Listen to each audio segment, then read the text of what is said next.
Are you wondering what the biggest mistake is in watercolor? The one that can ruin your painting?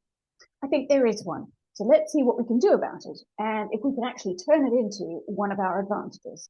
As I see it, the biggest mistake you can make in watercolor painting is to label one of your painting outcomes as a mistake.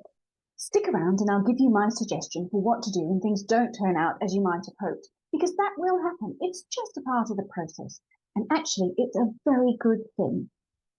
I will explain why in a moment, but first, let's just make a pact to try and never use the N word. When we use the word mistake, it implies that we've got something wrong, that we've made an error. Like, this is not arithmetic. It's not 1 + 1. And if your answer isn't 2, you're objectively wrong. This is fun. This is supposed to be relaxing. It's art. I prefer to think of that word mistake in the context of filmmaking. You know those things that they have, you know what I'm talking about, where any filmmaker knows that it's going to take multiple takes to get something right. He's not saying that all the other takes that they don't use are errors or mistakes. He's just saying that we need lots of options and we're going to keep going until we find the one that we like. I think it's exactly the same in painting. I also like to remember why it is that we actually paint. We do it for the joy of splashing that colour all over the page, something to help us unwind and relax a little bit. Why spoil that by judging ourselves when something we don't like happens in our painting? If one of our objectives is the joy of learning something new while we're painting, then by definition, we have lots of things to learn. If we never made any mistakes, then it would mean that there's nothing more to learn, and therefore our job would be done and the fun would be over. We don't want that. So really, I think that mistakes are little signposts showing us what we want to learn next. If something happens in your painting that you don't like, you get to solve that particular problem. This is another reason we paint, to practice problem solving. For me, one of the delights of an arty adventure is the endless opportunities that we have for further exploration. Now, when you're just starting out, I know that can seem a little bit overwhelming. And if you're finding watercolor a little bit frustrating, let's talk about the sort of things that could be going on and what you can do about them to figure out what your next move might be. I think that the things that go wrong in paintings really fall into 2 categories. I think the first one is to do with the watercolor, the sort of technicalities of using watercolor paint, as opposed to another medium like oils or acrylics or colored pencils or something like that. And the other main category of what we might call mistakes includes all the other skills that you want to build that apply more broadly to any drawing or painting that you might end up doing in any medium, not just those limited to watercolor. So when it comes to the technicalities of handling watercolor paint, the 2 biggest things that I think create problems are, first of all, the paper.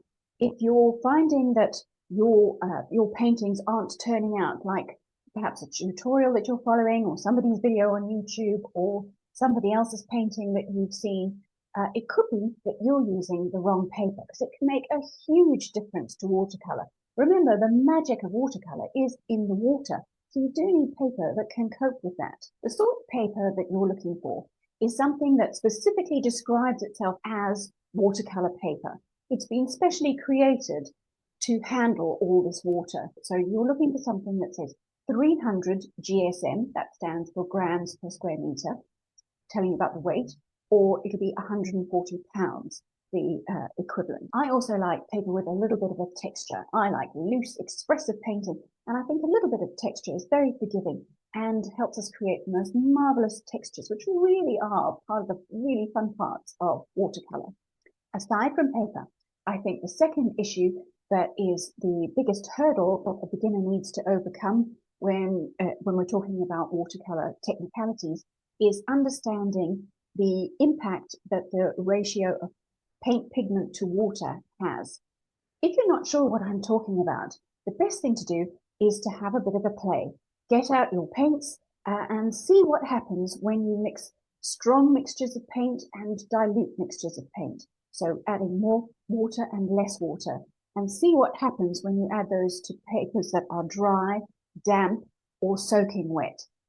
If you do have questions about supplies, I have a free supplies guide, and there's an entire free video course that goes with it that will tell you everything you need to know about the supplies you actually need and the ones you don't, that you'll be much more confident when you go shopping for supplies in the art store. So those are the two main issues that I see most often with beginners struggling with the technicalities of watercolor paint itself. The other category of things that I think we can perceive as mistakes really are relating to your broader art skills. So these would apply to not just watercolor, but any other art that you do. And when you come across something like this in your painting, it's a fantastic opportunity for you to figure out what you want to go and investigate next, because this is really part of the fun, isn't it? So let me give you a couple of examples of the sort of things I'm talking about. First of all, it might be something to do with drawing. If you look at your painting and you think that the proportions look a little bit odd, or maybe something's a little bit squished up, and it doesn't really represent what you were trying to paint, it might be that you want to work on your drawing skills. Now, of course, you don't have to. You don't have to be able to draw to start painting, not at all. I think we all deserve to get on and have the fun of painting, even if we can't draw yet, because it is just a learned skill. So one of the things that you can do to overcome that is to trace your subject first, and that'll get you started for the painting. But there'll come a time when you want to actually try and do the drawing yourself. It's such a fun thing to learn, and I really strongly recommend doing that, because I think drawing really is kind of baked into the painting process, whether you realize it or not.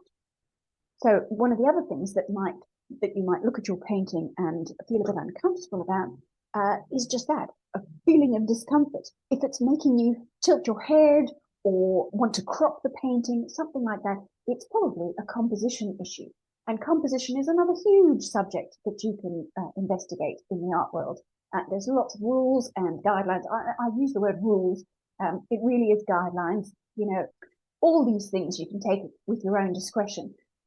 Composition really refers to the arrangement of the objects in your painting, and where you actually place them can make a big difference. There's lots of ideas on this, so there's plenty that you can go and learn about. Sometimes we look at our painting and we think we made a mistake, but really it's just that the painting doesn't have much oomph. It's not making much of an impact. It's a bit meh, and that's usually a value problem. It means that there aren't enough darks and lights, and the difference between the darks and lights isn't strong enough. Another lovely avenue for you to go and explore. Maybe you look at your painting and you think you've made a mistake because you were aiming for something bright and colourful, and everything looks a bit greyed out and muddy. That means you want to investigate colour theory and work out what you can do to make sure you keep your colours vibrant. So these are just some of the sort of things that you might be seeing in your painting and calling mistakes. I'm hoping that now you see that they're a bit more like signposts that are showing you what to do next. So I say, bring on the mistakes. Now I know that you might be saying, that's all very well, but right now I've got a painting and something terrible happened and I'd like to fix it, but I've heard you can't fix watercolor mistakes. Well, first of all, they're not mistakes. And secondly, there's so much you can do to fix something in watercolor. I've got a video all about it. You can watch that one next. Happy painting!